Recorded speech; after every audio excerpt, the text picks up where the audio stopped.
नमस्कार दोस्तों। आज की इस वीडियो में हम लेकर आए हैं संत काव्य की प्रवृत्तियां और विशेषताएं। वीडियो को अंत तक देखिएगा, आपके लिए बहुत ही महत्वपूर्ण होने वाली है वीडियो। चलिए शुरू करते हैं। आचार्य रामचंद्र शुक्ल ने संवत 1375 विक्रमी से 1700 विक्रमी तक के कालखंड को भक्ति काल कहा है।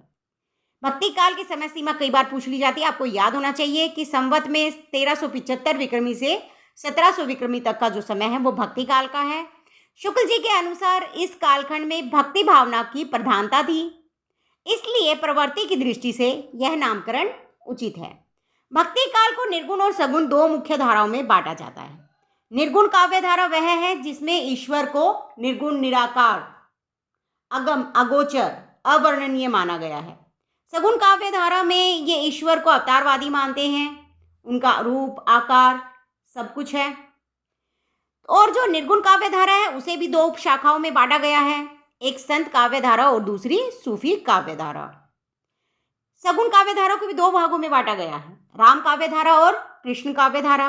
आज इस वीडियो में हम पढ़ने वाले हैं निर्गुण काव्य धारा में संत काव्य धारा की विशेषताएं, जो कि इस प्रकार है। पहली विशेषता है निर्गुण ब्रह्म की उपासना। संत काव्य में जो है वो निर्गुण ईश्वर की उपासना की जाती है।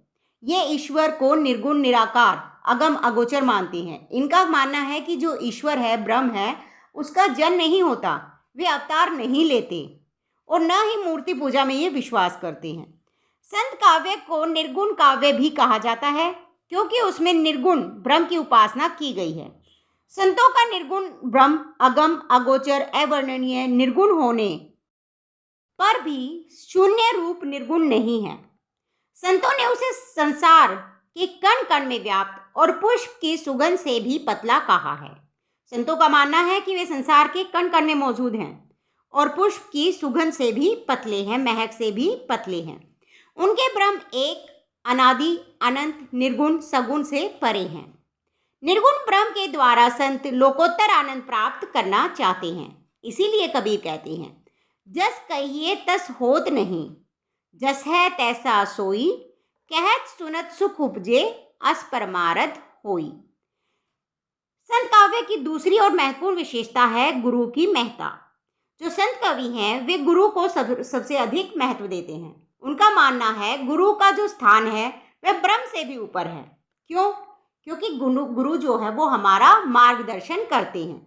गुरु की सहायता से ही हम ब्रह्म की प्राप्ति करते हैं। इसीलिए यदि आपके सामने गुरु और ब्रह्म दोनों खड़े हैं तो सबसे पहले गुरु के पैर लगना चाहिए, क्योंकि उन्होंने आपको ब्रह्म के दर्शन करवाए हैं। चलिए पढ़ते हैं। गुरु की महत्ता। संतों ने ब्रह्म की प्राप्ति का मार्ग गुरु के माध्यम से बताया है। वे गुरु को अनंत महत्व देते हैं। ब्रह्म की अनुभूति और दर्शन गुरु ही करवाता है। संत संप्रदाय में गुरु का स्थान सर्वोपरि है, वह ब्रह्म से ऊंचा है। देखिए अभी जो मैंने बताया था वही लिखा है, गुरु गोविंद दो खड़े, गुरु और गोविंद दोनों खड़े हैं। काके लागू पाए, किसके पैर लगने चाहिए? बलिहारी गुरु आपने, जिन गोविंद दियो बताए। तो आप गुरु के बलिहारी जाइए, गुरु के पैर पहले लगिए, क्योंकि उन्होंने आपको गोविंद के ब्रह्म के दर्शन करवाए हैं। तीसरी विशेषता है कि इसमें ज्ञान को महत्व दिया गया है।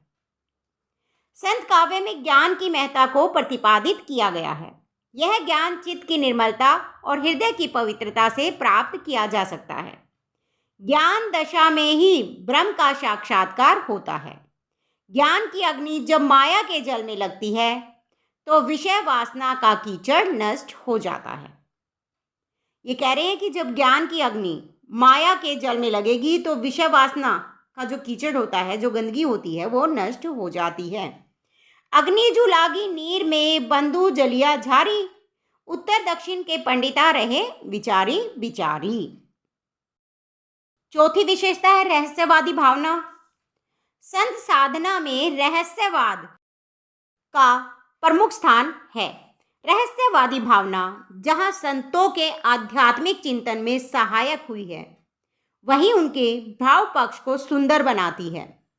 दाम्पत्य प्रतीकों के माध्यम से इन्होंने निर्गुण भ्रम के साथ माधुर्य भाव की भक्ति का समावेश करते हुए भावात्मक रहस्यवाद का विधान किया है। अगली विशेषता है समाज सुधार की भावना। जिस समय संत थे उस समय समाज में अनेक प्रकार की बुराइयां विद्यमान थी। लोग मूर्ति पूजा में विश्वास करते थे। हिंदू मुसलमान आपस में लड़ते रहते थे। हिंदू कहता मेरा धर्म बड़ा, मुसलमान कहते मेरा धर्म बड़ा। ब्राह्मण अपने को ऊंचा बताते, दूसरों को नीची जाति का बताते। शूद्र और ब्राह्मण का भेदभाव अलग से था। तो उस समय संतों ने सुधारवादी मतलब सामाजिक कार्यकर्ता के रूप में कार्य किया। संत तत्कालीन समाज के पथ प्रदर्शक थे। उन्होंने अपने युग की स्थिति को देखा और जाति, धर्म तथा संप्रदाय के आंतरिक द्वंद्व का अनुभव किया। इन्होंने समाज में फैली परंपरा रूढ़ियों का तो विरोध किया ही, इसके अतिरिक्त शास्त्रीय ज्ञान का अंतिम प्रमाण मानना अस्वीकार किया। जो शास्त्रीय ज्ञान था, शास्त्रों से जो ज्ञान प्राप्त हुआ था, उसे अंतिम प्रमाण मानना इन्होंने अस्वीकार कर दिया। शास्त्रों में लिखा था वर्णाश्रम, जाति पाति, इस तरह की बातें लिखी थी जिनका ये विरोध करते थे। वर्णाश्रम एवं जाति पाति का इन्होंने विरोध किया।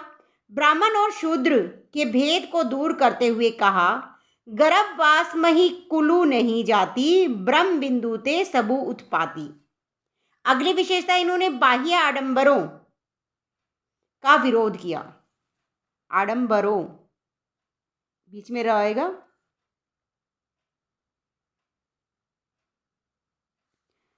संत कवियों ने बाह्य आडंबरों का खंडन किया। मूर्ति पूजा, तीर्थाटन, व्रत, रोजा, नमाज में इन्हें कोई विश्वास न था। मूर्ति पूजा का विरोध करते थे। तीर्थ स्थानों पर जाना, व्रत करना, रोजा, नमाज, ये सब इन चीज़ों में ये विश्वास नहीं करते थे। अधिकांश संत कवि निम्न वर्ग से थे। ब्राह्मण वर्ग इनके आक्रोश का शिकार बना।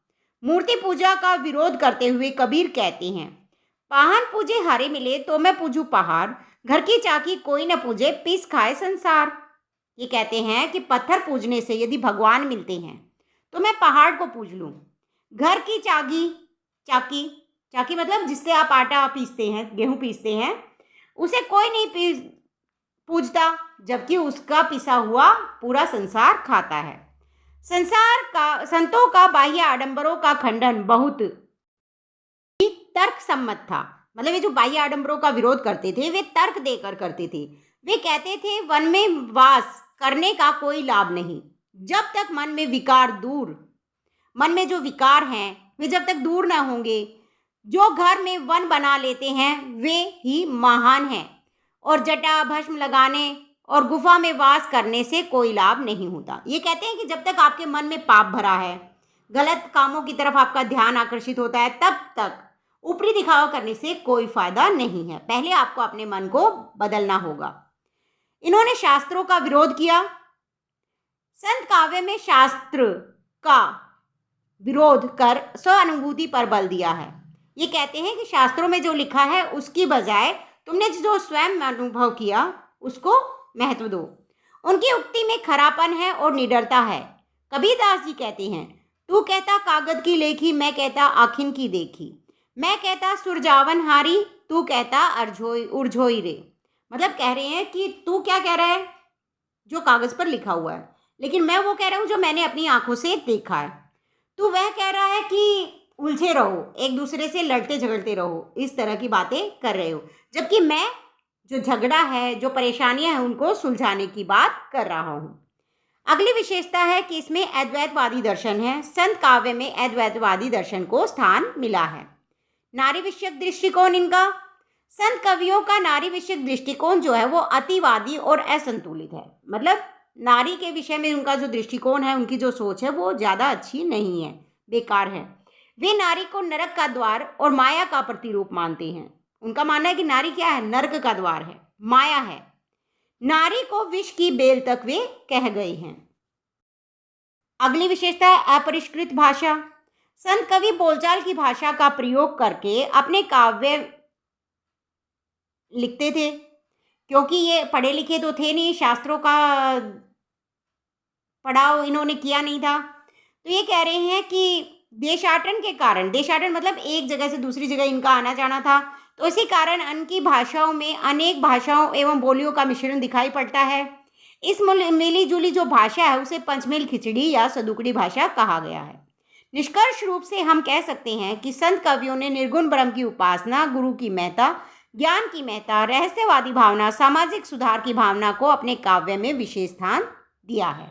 तो दोस्तों, वीडियो अच्छी लगी तो लाइक शेयर जरूर कीजिएगा। यदि आप हमारे चैनल पर नए हैं तो चैनल को सब्सक्राइब कीजिए, बेल आइकन प्रेस कर लीजिए ताकि अगली वीडियो का नोटिफिकेशन आप तक पहुंच सके। धन्यवाद।